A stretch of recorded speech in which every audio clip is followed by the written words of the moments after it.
about what our mission is. And we're here to promote the quality of life, accessibility, and equity in all aspects related to the City of Omaha on behalf of and in cooperation with the citizens of Omaha who experience a disability.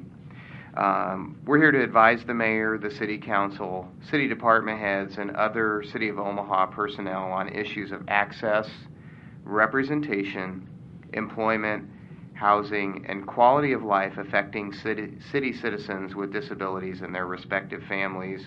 We're also here to serve as a resource for Omaha citizens with disabilities and their families to express concerns and resolutions regarding issues affecting them. And we're also here to publicize to the citizens of Omaha the role of the Mayor's Commission for Citizens with Disabilities and the resources available to assist citizens with disabilities, employers, housing representatives, business owners, engineers, and architects, and others who have had a role in bettering the life of Omaha citizens. So just a little bit about why we're here and what we're here to do. I think it's always a good reminder. And under one of those bullet points, it talks about employment, housing, access, and we actually have set up subcommittees, and we'll do a quick report out if there's any new business on our subcommittees a little bit later in our meeting. We did have a quorum prior to each meeting that we get together. We meet on the fourth Monday of the month, except when we're around holidays, which this coming month in December we do not have a meeting. But we do have a pre-meeting that starts at 3 o'clock, and it's open to the public. We did have a quorum. Number of issues that we talked about, and we'll hit on some of those during our meeting, and during our announcement time we'll discuss that. We approved the minutes from our last meeting with a couple of minor changes to the minutes, and so our pre-meeting business is all taken care of, and away we roll. So I would like to just take a minute to thank Annie, our sign language interpreter, for being with us today. It's a great service, and we appreciate her being here. And I think I'll start to my right, and with Michaela, we'll just do quick introductions and what our company is and what disability we serve. Hello, my name is Michaela Williams. I'm with Care Consultants for the Aging, and I'm here representing the senior citizens in the community. My name is Amanda Vasquez, and I'm with the Great Plains Chapter, Paralyzed Veterans of America. We serve anyone with a disability, children through adult, through various programs that we offer.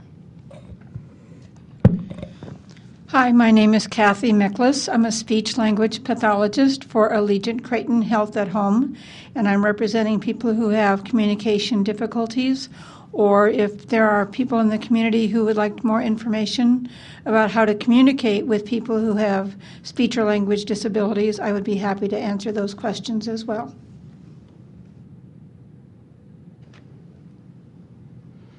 I'm Beth Ellsworth, and I'm with the Nebraska Commission for the Deaf and Hard of Hearing. We offer a lot of services for people who are deaf or hard of hearing, as well as the public, to raise awareness about hearing loss.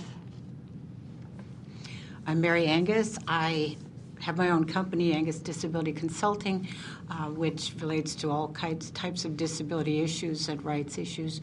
But I'm here representing people with mental illness, and I am one who experiences it. Thank you.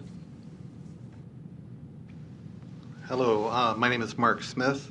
I am the program coordinator for the Resource and Family Support program at the Monroe Meyer Institute at the University of Nebraska Medical Center. I'm here representing individuals with intellectual and other developmental disabilities, and I'm also a family member, a parent, and a sibling of individuals who experience intellectual disabilities. And my name is Mike Masker. I am the operations director at the Allegiant Creighton Health Emmanuel Rehabilitation Center. I represent those with physical disabilities.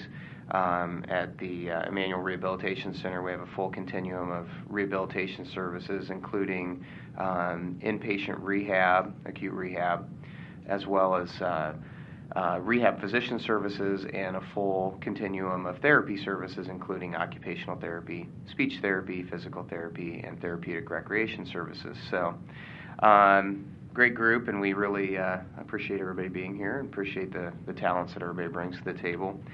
Each month, we aim to bring information to you on services that can support persons with disabilities. I'd like to invite Ken Timmerman up to the podium. Ken is with us from Safe Harbor Peer Services, and I think has a wealth of information to share with us today. And with that, we'd like to welcome you, Ken. Thanks for being here today. Thank you. As Mike mentioned, I'm with Safe Harbor Peer Services, which is a division of Community Alliance at this time. It is a peer-run service that's completely run by people with a mental illness, for people with a mental illness. It's a crisis diversion program that is designed to work with people before they need the hospital. So it's to divert hospitalizations through stays at the center or through calls. We do have a warm line that is open to anyone with a mental illness, and it will talk to people with anything from suicidal thoughts to this morning I talked to someone who lost their dog, but that was traumatic for them. So it's a wealth of a wide breadth of phone calls. Just to let you know, we've only been open a year. The information in front of you was from our report after 6 months. During the last year, we have reached over 100 people as guests to the center. And just to let you know how we've grown, during the first 6 months, we had over 2,000 phone calls. That's in 6 months. We now had 1,700 phone calls last month. In 1 month. So we are swamped. We do feel like the reason we don't have more guests coming in is we're able to take care of a lot of situations over the phone. And our mission statement was to reach people with a mental illness and a difficult situation and serve them in the least restrictive way, with dignity and respect for all. And that's what we're doing. We also, in addition to diversion, we also do prevention. We work with people on their RAP plans, Wellness Recovery Action Plans. We help design those. We also do art journaling. We do anger management and several other things. Yes, Mary? I just want to clarify something. When you say people who are guests and who stay there, yeah, I understand that's not an overnight. That's right. Or it may be overnight, but it's not. That's right. Residential. We're a 24-hour service, which means they can stay up to 23 hours and 59 minutes. We actually happen to be only one of 3 in the world. There's one in Leeds, England, one in, I always get this wrong, I think Detroit, and then ours. The one in Detroit actually is run by the hospital and is not completely peer run. We are, as I said, a division of Community Alliance, but the vision is that we will be our own agency within about 3 years. We'll be a nonprofit by that time. That might change depending on where we're at with things. We don't want to spin off too quickly and not succeed. We believe we've gone too far to fail.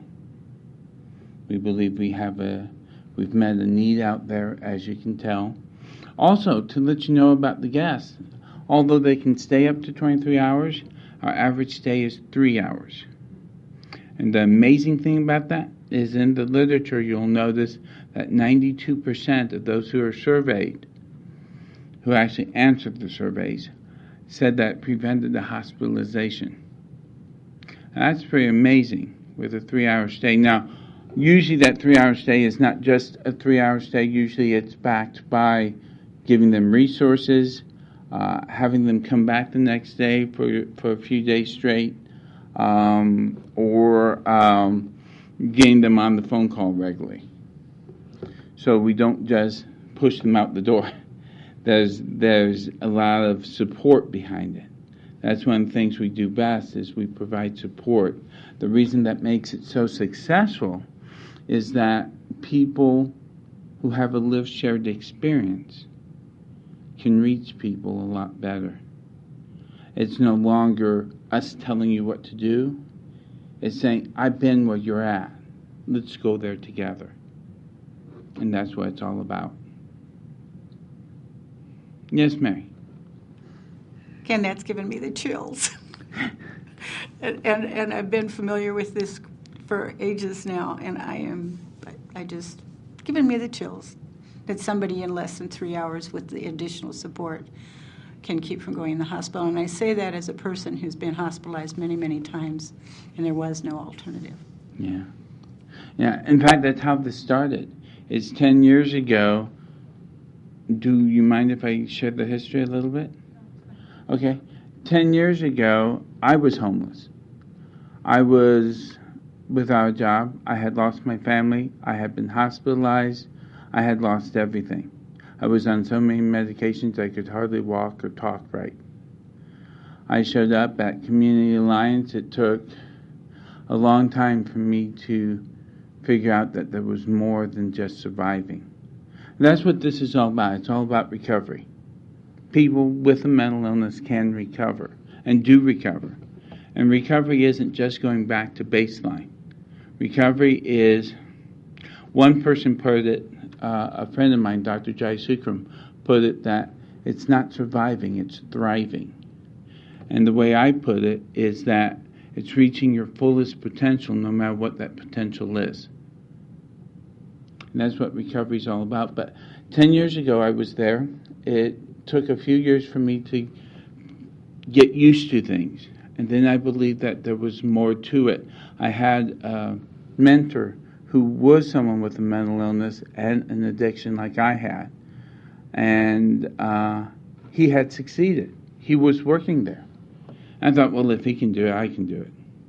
So I started small steps like leading the exercise class, helping in the kitchen. Then I started teaching classes. But then I started getting to the point where I knew I could do more. And I got a job at the Kim Foundation, which is a local foundation for that deals with mental health issues, doing research. I thought, oh, that's as good as it gets. Well, I kept getting better. During that time, I decided that there has to be something better than the hospital. I had been hospitalized, I think it was 5 times in 6 months. And I was EPC'd, which is Emergency Protective Custody, meaning you did not really choose to do that. And there had to be something better, I thought. Just going to the hospital, coming back, going to the hospital, something's wrong. Well, that's when I heard about peer support. That's where someone with a mental illness is actually working with someone else. And we met with some people. We met with the board of Community Alliance. They were all for it. They wanted the program, no funding.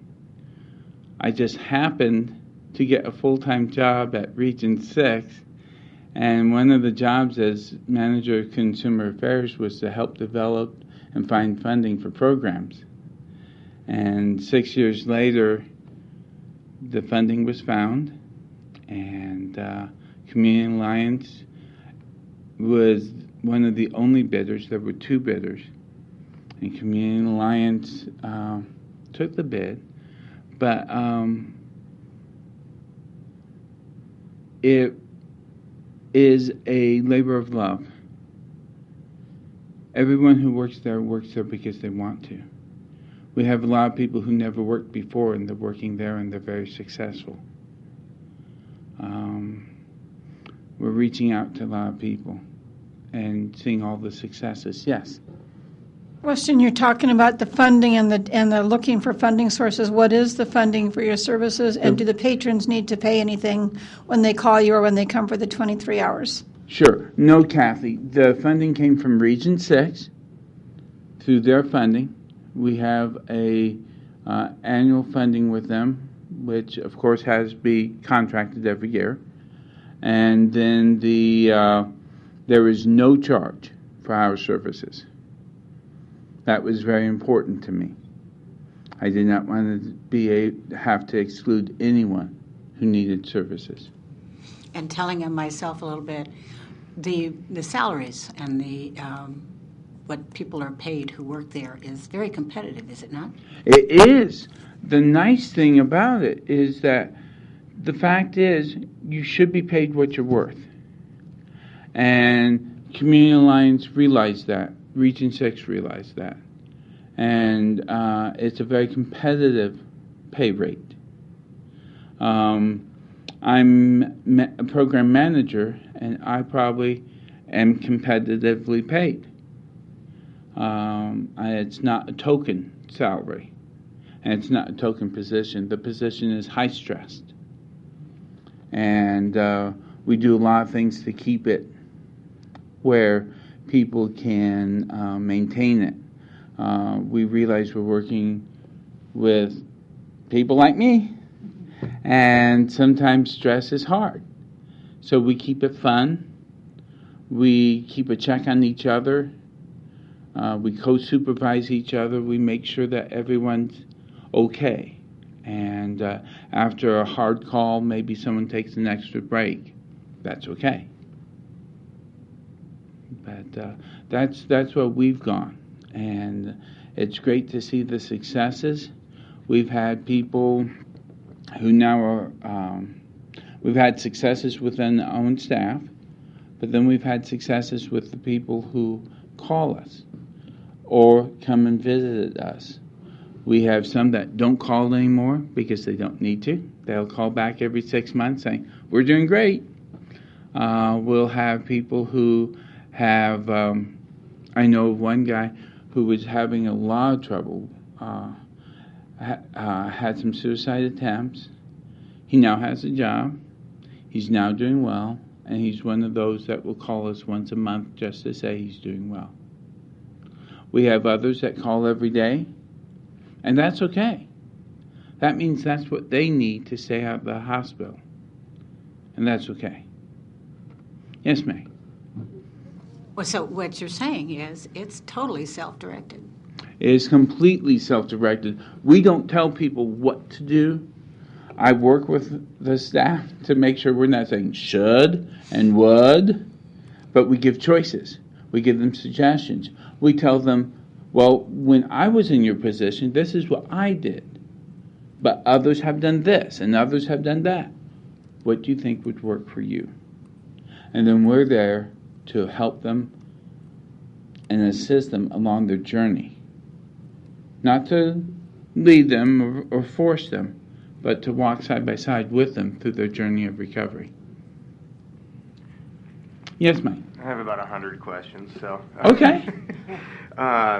Talk about, you mentioned most folks come in and their stay is shorter than the 23 hours. Mm-hmm. What does that look and feel like? I know it can be different for every person. Sure, but maybe talk about when someone comes to you and they're at the point where they're deciding do they need to go for, critical intervention or, are your services where they need to be? What does that look like when someone shows up at your doorstep? Okay, someone shows up to our doorstep, usually very distraught, no hope,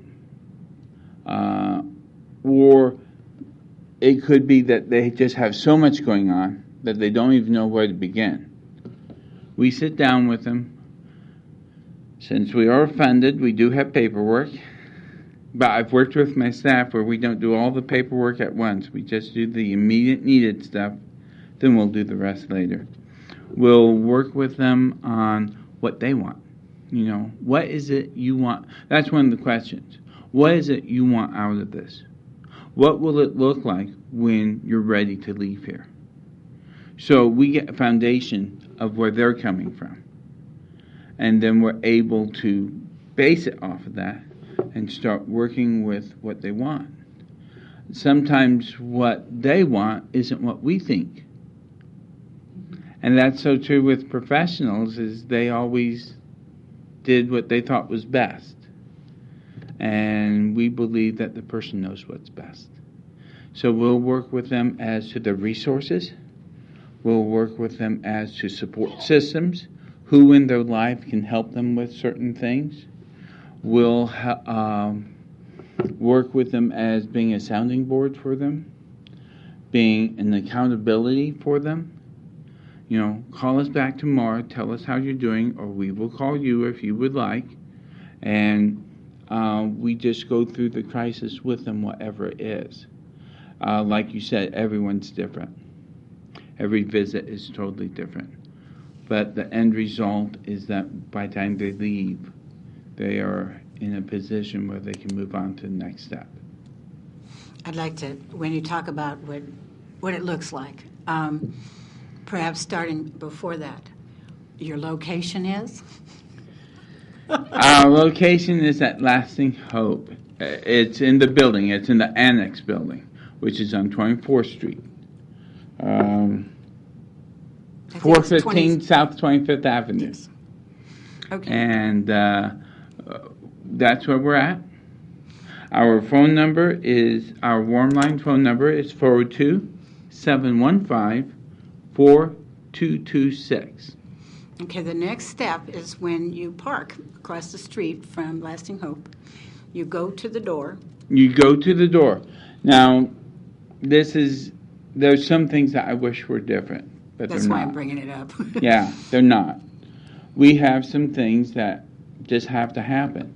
When they go to the door, either the receptionist, if she's there, will let them come in and find out, who they're going to see, and then we'll come out. Or if the receptionist is not there, then they have to use the phone, dial 5, and then we'll come out and bring them in. And part of the reason I asked that is for me, and I know you've been looking at this and trying to figure out ways around it. For me, there have been times where it is very traumatic to go close to a hospital. Yes. And I do know that you go into an area, so you're not out in the cold or out in the rain or whatever, but you do have to ask to be let in. And I know that's something that, we've talked about, but that would be hard for me. Yeah, and it is hard. So we try our best to make it as easy as possible. We have a pre-registration questionnaire that's only 10 questions. We make it as short as possible. We do make people feel as comfortable as possible during that process. The fact is, it is a starting place. Where we end up, how we grow, who knows?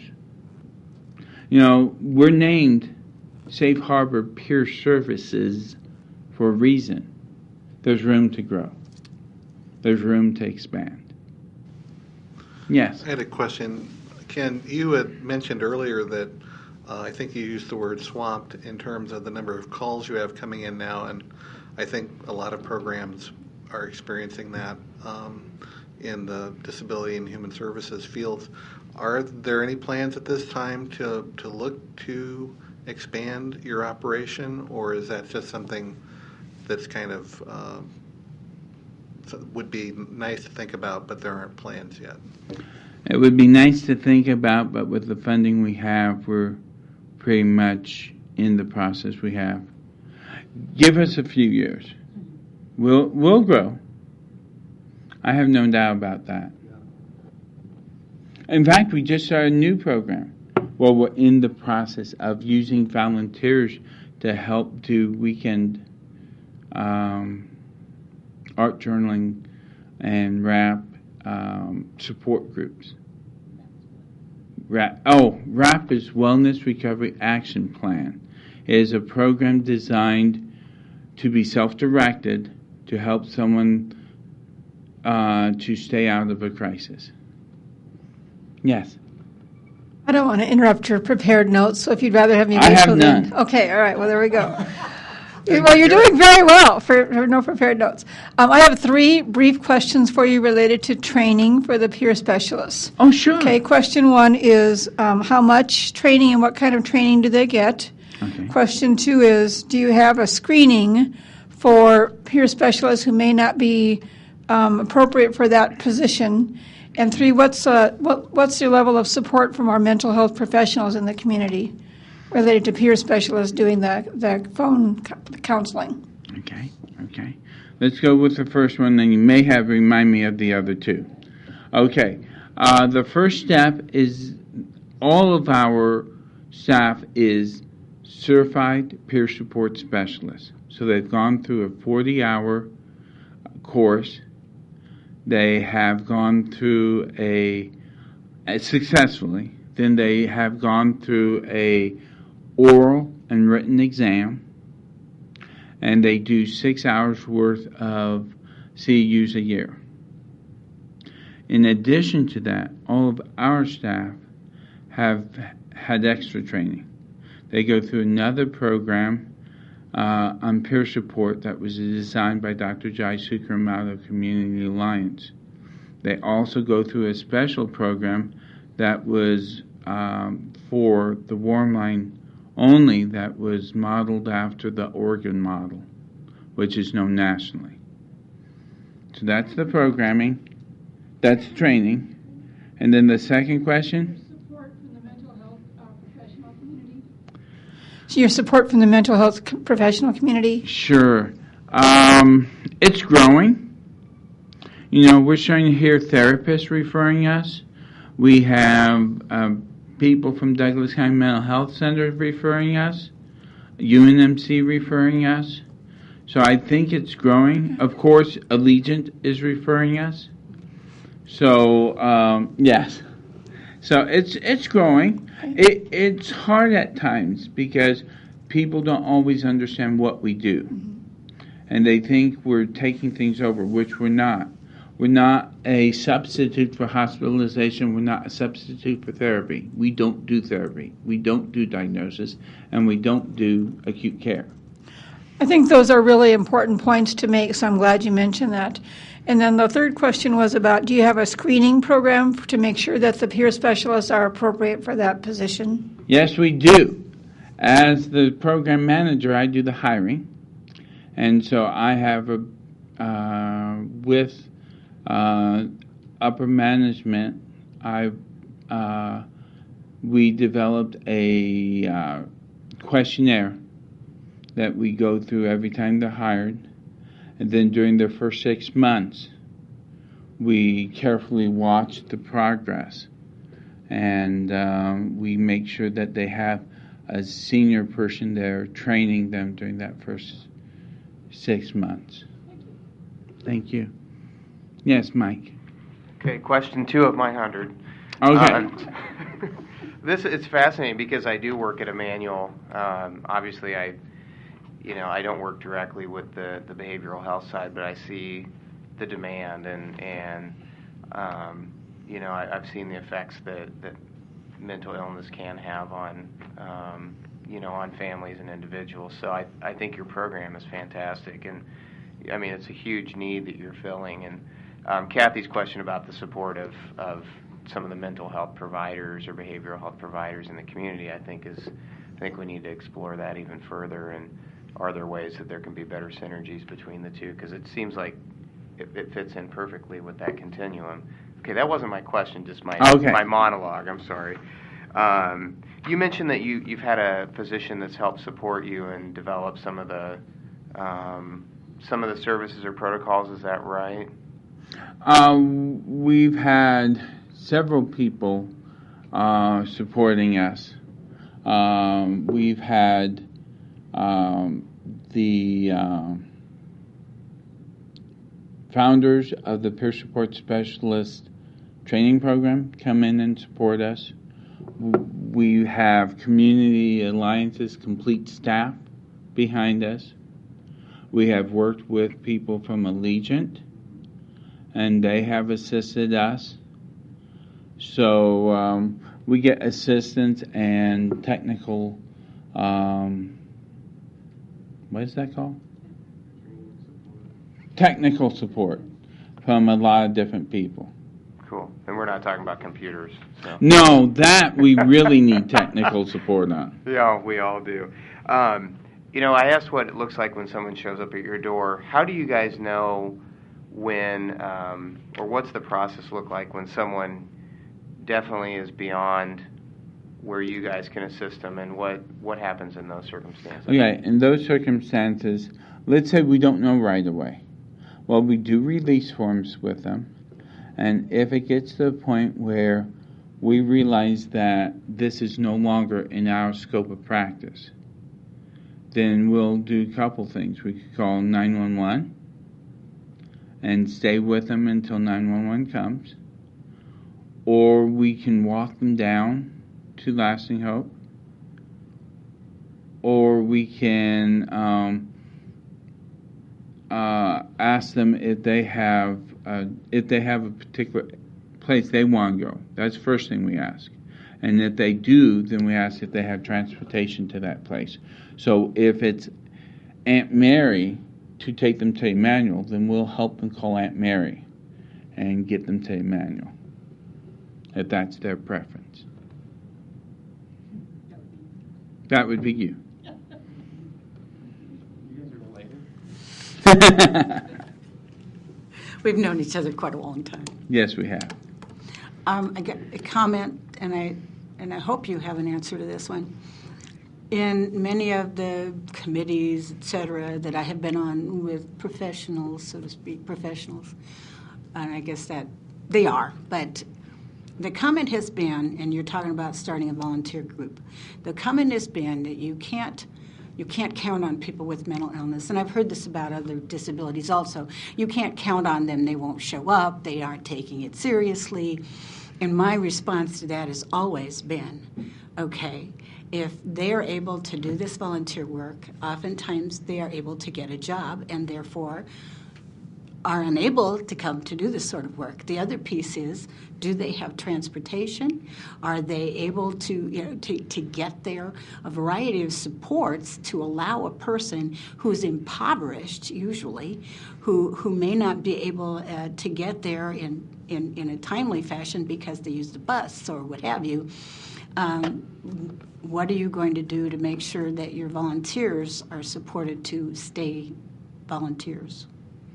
Well, first of all, they will be hand-selected, so we'll know what their needs are. Okay.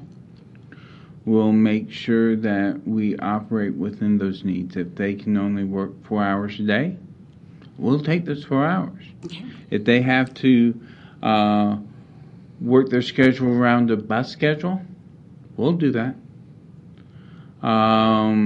If they have another job or get another job, great. I remember working at the Spring Center on the Warren Line when they first started that. I remember having to transfer 5 buses to get there, but I always got there. And that's why I have trouble with people saying people with a mental illness. I'm sorry. If you deal with any volunteer, there's a chance they may not show up that day. And I'll tell you this much, my paid staff works as hard, if not harder, than anyone else because they believe in the program. Thank you. Very good. You're welcome. Well, certainly if they have the same level of passion as you do, I don't think there's any question that they're they're going to do a great job. Was there any other questions for Ken or any other information you want to share with us?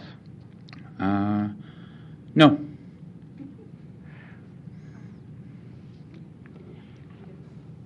I'm sorry. Go ahead. Go. No. I just wanted to say I didn't know anything about this, and I just think it's fabulous because I think when someone can actually work with someone that has that experience, there's nothing that is more impacting than someone that can say I've been there too. Yes. Thank you for being